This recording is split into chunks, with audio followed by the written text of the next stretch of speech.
suis dit ça valait le coup de s'arrêter sur un point, un des thèmes, qui en plus éclaire quand même beaucoup de choses, et qui est, je pense, une des originalités fortes de cette exhortation, qui est l'approfondissement de la thématique sponsale. Alors j'ai mis ça comme ça. Qu'est-ce que ça veut dire sponsal? C'est les époux. Hein.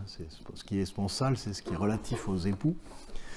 Donc c'est la thématique du Christ époux et de l'Église épouse du Christ.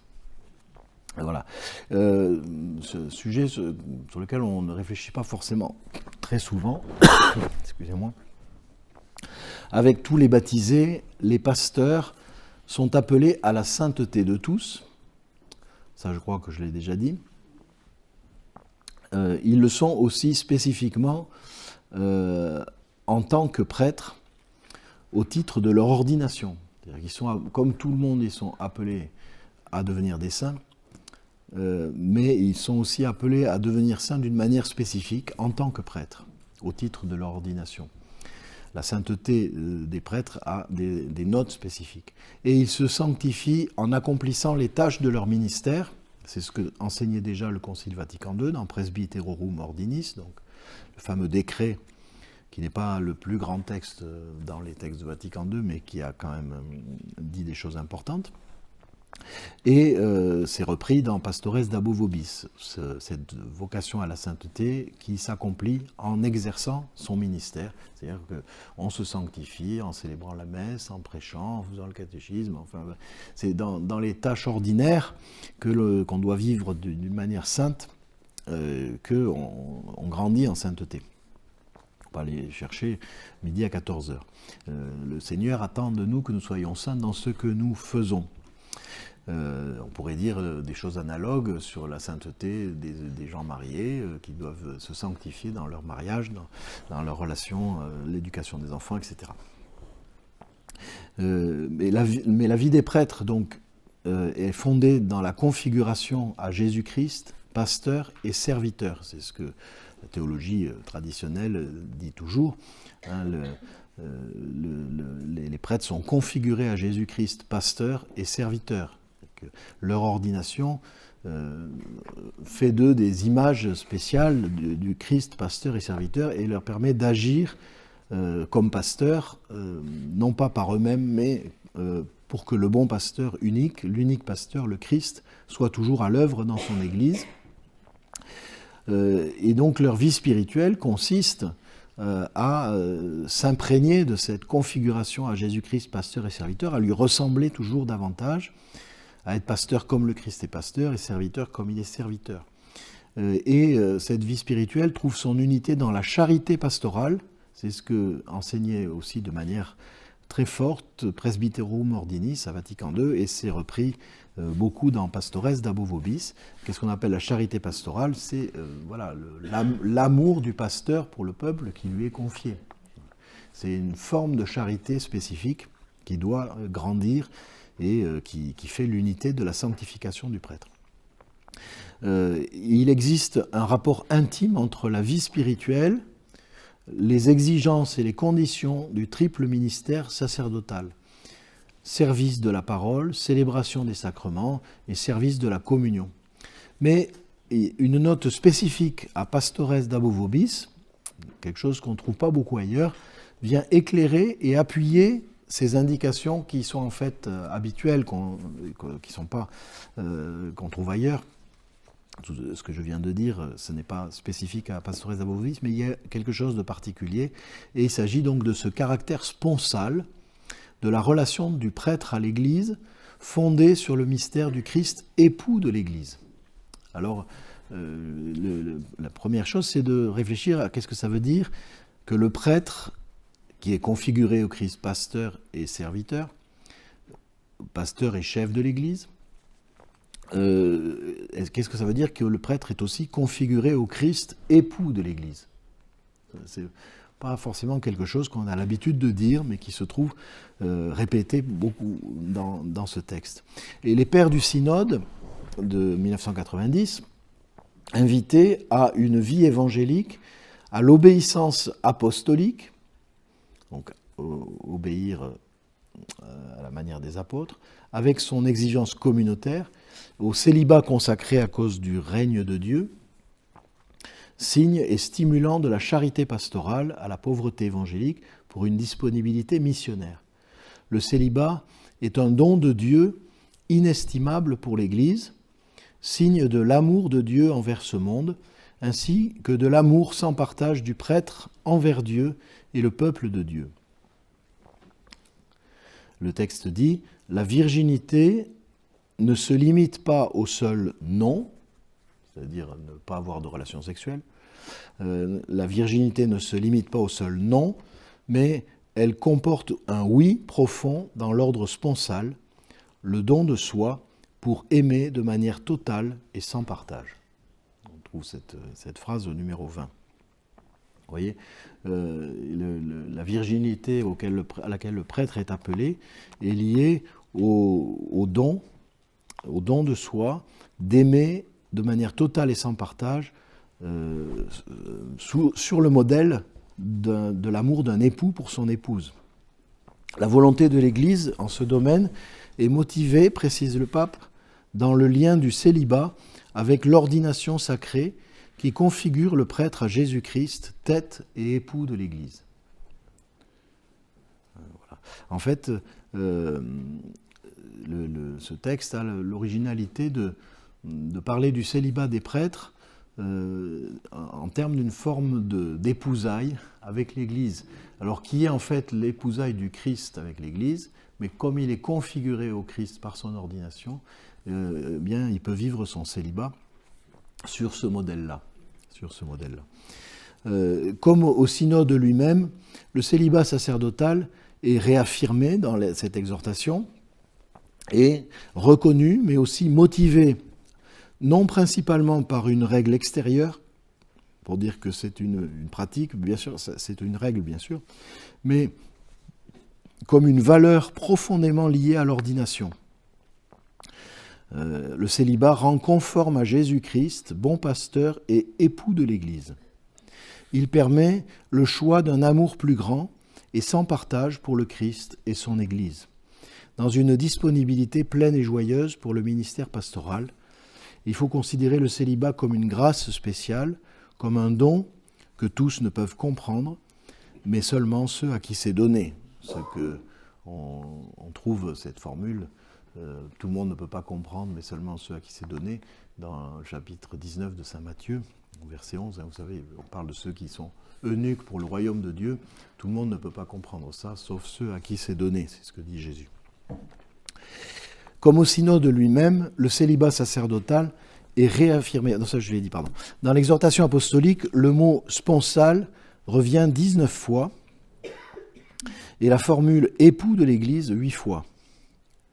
Cette dernière formule s'appuie sur une citation des pères synodaux qui demandent que les candidats au sacerdoce connaissent et suivent Jésus en se préparant à célébrer et à vivre le sacrement de l'ordre qui les configure au Christ, tête et pasteur, serviteur et époux de l'Église. C'est tiré de la proposition 7 du synode. L'idée qu'il y a un lien entre le célibat des prêtres et l'image du Christ époux est déjà présente dans le décret du Concile Vatican II sur le ministère et la vie des prêtres, mais pas tout à fait sous cette forme. On lit dans le Concile que les prêtres, par leur célibat, je cite, « témoignent ainsi devant les hommes qu'ils veulent se consacrer sans partage à la tâche qui leur est confiée, fiancer les chrétiens à l'époux unique ». La tâche qui leur est confiée, c'est de fiancer les chrétiens à l'époux unique, qui est comme une vierge pure à présenter au Christ.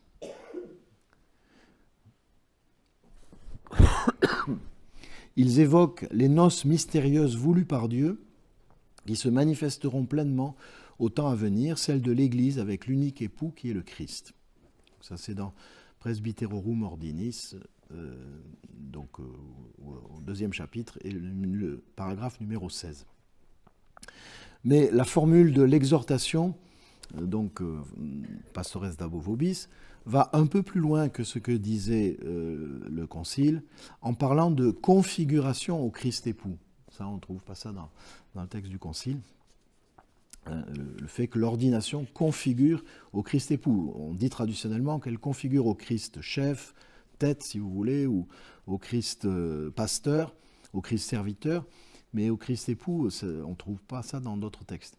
Et si elle est présente, cette formule, dans le langage des pères synodaux, c'est parce qu'elle provient, semble-t-il, de ce qu'écrivait 2 ans plus tôt le pape Jean-Paul II dans sa lettre apostolique Mulieris Dignitatem, sur la dignité et la vocation de la femme, qui date du 15 août 1988, où Saint Jean-Paul II affirmait que le Christ est l'époux de l'Église comme rédempteur du monde, l'Eucharistie est le sacrement de notre rédemption, vous suivez, le Christ est l'époux de l'Église, l'Eucharistie est le sacrement de notre rédemption, c'est le sacrement de l'époux, de l'épouse. Et il évoque bien sûr ensuite la lettre aux Éphésiens qui compare le mariage à l'union du Christ et de l'Église. Ça, c'est un texte qu'on connaît bien. Et puis il ajoute que, donc toujours dans Mulieris Dignitatem, si le Christ, en instituant l'Eucharistie, l'a lié d'une manière aussi explicite au service sacerdotal des apôtres, donc en instituant l'Eucharistie, le Christ a lié l'Eucharistie d'une manière clair au service des apôtres, puisque c'est eux qui sont chargés de présider l'Eucharistie, il est légitime de penser qu'il voulait de cette façon exprimer la relation entre l'homme et la femme, entre ce qui est féminin et ce qui est masculin, voulu par Dieu, tant dans le mystère de la création que dans celui de la rédemption. Donc voilà, l'Eucharistie apparaît comme une image de l'alliance entre un homme et une femme, puisque c'est l'alliance entre le Christ et l'Église, entre le féminin et le masculin, voulu par Dieu depuis la création. Et encore, le pape disait dans ce texte, cela devient transparent et sans équivoque lorsque le service sacramentel de l'Eucharistie, où le prêtre agit in persona Christi, donc ça c'est la théologie traditionnelle, dit que le prêtre, quand il célèbre les sacrements, il agit dans la personne du Christ, c'est la personne du Christ qui agit et le prêtre agit dans la personne du Christ, pour que ce soit le Christ qui agisse en fait. Quand donc ce ministère où le prêtre agit dans in persona Christi est accompli par l'homme, d'où l'importance du masculin et du féminin, et ces considérations appuyées dans Mulieris Dignitatem confirme même, dit ici Jean-Paul II, la position de l'Église, qui était déjà très claire avant, sur l'impossibilité d'ordonner des femmes, parce que celle-ci, donc là, dans cette argumentation-là, le fait d'ordonner prêtre des femmes casserait cette symbolique contenue dans l'Eucharistie et qui a toujours été gardée dans l'Église pour vivre pleinement ce mystère d'union du Christ époux et de l'Église épouse. Donc l'Eucharistie est faite pour nous faire entrer dans le mystère de l'alliance du Christ et de l'Église. C'est sa vocation. Et donc la symbolique est très importante. Le symbole féminin s'applique ainsi à l'assemblée et le symbole masculin au prêtre qui préside l'Eucharistie en la personne du Christ, qui, du fait de son incarnation, le Christ, il ne serait pas vraiment humain s'il était en même temps homme et femme. Donc son humanité, son incarnation faisait qu'il fallait qu'il soit l'un ou l'autre. Et il se trouve qu'il fut un homme, donc limiter l'accès au presbytérat aux seuls hommes rend témoignage aussi à cet aspect du mystère de l'incarnation qui assume le fait que la différence sexuelle est une limite propre à notre condition humaine. Si c'était un être humain qui n'est pas limité par le caractère masculin ou féminin, ça ne serait pas vraiment une incarnation, il ne serait pas vraiment humain. Voilà, donc c'est tout ce mystère qui est en arrière-fond, mais qui est signifié symboliquement sous forme d'un lien sponsal, pour employer toujours ce terme un peu barbare, entre le Christ et l'Église et entre le prêtre et l'assemblée dans la célébration de l'Eucharistie. Voilà, j'espère que je ne vous ai pas embrouillé. Au synode de 1990, donc ça, tout ce passage-là, c'est ce qui avait déjà été exprimé par Saint Jean-Paul II dans la lettre sur la dignité de la femme, qui est une très belle lettre, qui mériterait d'être approfondie et relue aujourd'hui, où on réfléchit beaucoup sur d'ailleurs certains la citent et la relisent, sur la place des femmes dans l'Église.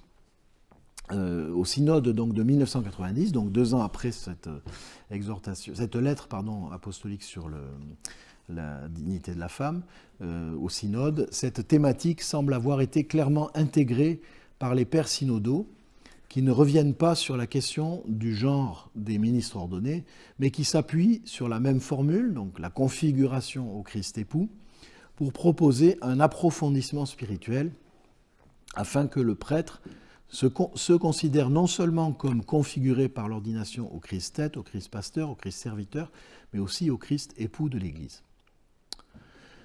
Alors, quelles conséquences en tire-t-on ? Eh bien, c'est de réfléchir sur, si on veut que le prêtre spirituellement se nourrisse de cette image, de sa configuration au Christ époux, ça lui demande de s'exercer à vivre certains aspects de sa spiritualité. Le don, il y a un don propre que l'époux fait de lui-même à son épouse. De quelle manière le prêtre doit-il se donner ? Le don que le Christ fait de lui-même à son Église, fruit de son amour, prend le sens original du don propre de l'époux envers son épouse, comme le suggèrent plus d'une fois les textes sacrés. Alors ça, c'est effectivement, on trouve ça dans les évangiles, et il est fait mention des noces de Cana, au 2e chapitre de Saint Jean, de la lettre aux Éphésiens, que nous avons déjà cité, mais au chapitre 5. Mais nous pourrions par exemple aussi évoquer la réponse de Jésus à la question du jeûne des disciples, qui dit « les disciples jeûneront quand l'époux leur sera enlevé », ou la parabole des 10 jeunes filles. Enfin voilà, c'est un thème qui est très fréquent dans les évangiles, et aussi dans la tradition biblique de l'Ancien Testament, ou dans les lettres du Nouveau Testament. Quels sont, mais ça c'est donc le don que le Christ fait à son Église, quelles sont les implications pour la spiritualité presbytérale ? Il est d'abord clair que le lien sponsal du Christ avec l'Église est situé dans l'ordre de l'amour et non de l'exercice de la génitalité. Ce n'est pas parce que le prêtre doit être dans la personne du Christ époux qu'il doit avoir des relations sexuelles avec la communauté. Ce n'est pas sur ce registre-là. Le prêtre, mais c'est bien de le dire aujourd'hui, je crois. Le prêtre célibataire doit vivre la continence sexuelle, ça c'est clair. Prétendre le contraire, comme l'ont fait hélas plusieurs personnalités perverses récemment dénoncées à grand bruit, malheureusement, relève de l'abus spirituel, c'est-à-dire du détournement de doctrines spirituelles en vue de tromper et de manipuler. Le lien sponsal de l'Église avec le Christ que vit le prêtre implique qu'il réserve son corps pour l'épouse, mais ne se comprend bien que comme une note particulière de la charité pastorale. Et on revient toujours à ce thème qui est déjà traditionnel et enseigné par le Concile. Autrement dit, on ne peut pas détacher le Christ époux du Christ pasteur. L'amour du bon pasteur pour son peuple et celui d'un chef, on parle du Christ tête de son corps, qui est l'Église, mais aussi celui d'un serviteur. Le Christ est fait esclave, comme au lavement des pieds le jeudi saint. Et celui, selon les mots de saint Paul, d'un époux qui donne sa vie pour son épouse, qui la sanctifie. Alors là, c'est dans Éphésiens 5, au verset 25, il est dit que l'époux donne sa vie pour son épouse. Au verset 26 et 27, qui sanctifie son épouse, qui la nourrit et qui prend soin de son épouse comme de son propre corps. Voilà des indications précises de comment vivre pour le prêtre cette spiritualité du Christ époux. De cette manière, en se donnant à l'Église, le prêtre est appelé à être l'image vivante de Jésus-Christ, époux de l'Église. En fait, c'est ce qui est demandé, et c'est le numéro 22 dans le texte. Les pères synodaux ont précisément écrit « En tant qu'il représente le Christ tête, pasteur et époux de l'Église, le prêtre est placé non seulement dans l'Église, mais aussi face à l'Église. » Oui.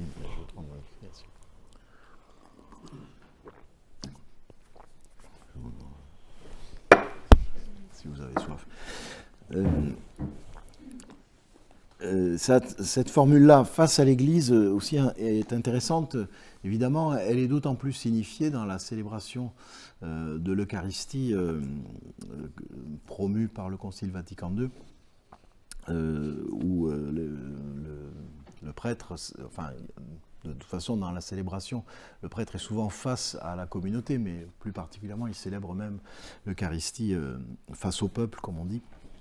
Et ça permet de visualiser cela. Ainsi, le prêtre, dit le texte, comme les apôtres, remplit la fonction d'ambassadeur du Christ. C'est là que se fonde le caractère missionnaire du sacerdoce. Voilà. Donc, il y a une dimension de face à face qui, en fait, correspond au caractère missionnaire du sacerdoce. Ce vis-à-vis qui caractérise la relation sponsale est de l'ordre de la mission, de l'ordre du service de tout le peuple de Dieu, de l'Église universelle, même dit le texte, et non pas d'une partie seulement. Et je l'avais déjà évoqué, mais le texte insiste là-dessus, sur le rôle du prêtre qui ne va pas s'approprier une petite communauté, un petit groupe, etc., mais qui est chargé de vivre son ministère de manière universelle, catholique. C'est pourquoi, ajoute saint Jean-Paul II, le prêtre est appelé dans sa vie spirituelle à revivre l'amour du Christ époux envers l'Église épouse. Sa vie doit donc être illuminée et orientée par ce caractère sponsal qui lui demande d'être témoin de l'amour sponsal du Christ. Ainsi sera-t-il capable d'aimer les gens avec un cœur nouveau, grand et pur, avec un authentique détachement de lui-même, dans un don de soi total, continu et fidèle. Et il en éprouvera comme une jalousie divine, avec une tendresse qui se pare même des nuances de l'affection maternelle, capable de supporter les douleurs de l'enfantement jusqu'à ce que le Christ soit formé dans les fidèles. C'est au numéro 22. On voit que la symbolique joue dans tous les sens. On retiendra ces notes de l'amour sponsal du Christ à vivre concrètement par les prêtres. Aimer avec un cœur nouveau, grand et pur, détachement de soi-même, don de soi total, continu et fidèle, jalousie divine, c'est-à-dire un amour très personnel, tendresse quasi maternelle qui supporte les douleurs de l'enfantement. C'est vrai que on le vit quelquefois. La formation chrétienne du peuple qui nous est confiée, je ne sais pas si je ne veux pas comparer aux douleurs de l'enfantement, peut-être c'est audacieux, mais ça peut. C'est un très beau programme en fait, un magnifique idéal de vie, bien sûr, à vivre comme un chemin de progression avec la grâce de Dieu. Voilà, l'Église donc aime le prêtre, parce que s'il y a cet amour du prêtre pour l'Église, il y a peut-être une réciproque. L'Église aime le prêtre et désire être aimée exclusivement par lui. Plus encore, dit-on au numéro 29, l'Église, comme épouse de Jésus-Christ, veut être aimée par le prêtre de la manière totale et exclusive avec laquelle Jésus-Christ, tête et époux, l'a aimée.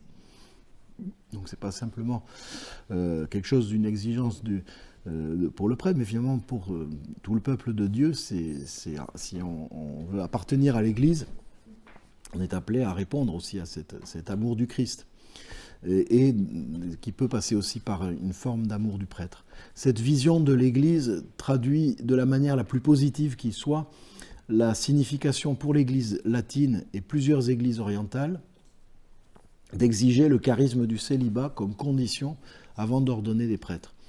Et ceci implique pour les prêtres une haute exigence de la vie et de la sanctification personnelle, du don de soi radical. Mais cela leur offre aussi et par-dessus tout la certitude d'une réciprocité dans l'amour qu'ils portent à l'Église, au nom et en la personne du Christ. Cela nourrit en même temps leur intelligence du mystère de leur vocation, qui est le fruit d'un amour particulier du Christ qui les a appelés, et leur besoin affectif de se donner par amour, qui permet un chemin de vie réellement consistant et pas seulement motivé par un mode de privation. C'est le sens positif du célibat, mais voyez que cela engage aussi les fidèles à susciter chez leurs prêtres cet amour que l'Église désire de la part des prêtres. Et quelque part, c'est toute la communauté qui doit aussi protéger le célibat des prêtres et leur engagement. Et le valoriser de cette manière-là. On pourrait dire ici, mesdames et messieurs, aimez vos prêtres, pour les encourager à vous aimer en exerçant auprès de vous leur sacerdoce. Voilà. Conclusion générale. Je voudrais relever brièvement en conclusion, j'ai été trop long, ce que l'exhortation apostolique Pastores d'Abo Vobis permet d'éclairer sur la synodalité dans l'Église. Ce sera bref, mais je pointe quelques aspects. J'ai fait un long détour historique, car il montre bien, je crois, les interactions entre le chemin de l'Église et celui de la société, les tensions qui peuvent exister, les crises et la manière de l'Église d'y répondre, qui ne consiste ni à ignorer les facteurs de crise, ni à suivre la voie de ceux qui constituent des groupes de pression idéologique, mais à se mettre à l'écoute de l'Esprit Saint, qui parle à travers des échanges, au sein de la fidélité à la tradition, aux repères théologiques, qui font partie du patrimoine spirituel de l'Église, à la parole de Dieu, qui ne cesse jamais de s'entretenir amicalement avec son peuple, comme le dit la Constitution dogmatique de Vatican II sur la révélation. Dans cette révélation, le Dieu invisible s'adresse aux hommes en son immense amour, ainsi qu'à des amis. Il s'entretient avec eux pour les inviter et les admettre à partager sa propre vie. Dei Verbum numéro 2. Cet entretien amical avec Dieu, à travers sa parole, permet et donc toute la révélation, cet entretien amical permet de faire l'expérience de l'appel de Dieu, qui en choisit quelques-uns pour le ministère. Ceux-ci exercent un rôle spécifique au sein de l'Église synodale, non pour tout décider seul, mais pour se mettre à l'écoute de tous, de ce que l'Esprit dit aux Églises, et discerner au nom du Christ pasteur, dont la connaissance s'approfondit par le dialogue synodal. C'est lui seul qui doit conduire et guider l'Église dont il est la tête. Enfin, si les prêtres aiment vraiment l'Église à la manière du Christ époux, cela favorisera la synodalité qui consiste à marcher ensemble. Merci de votre attention.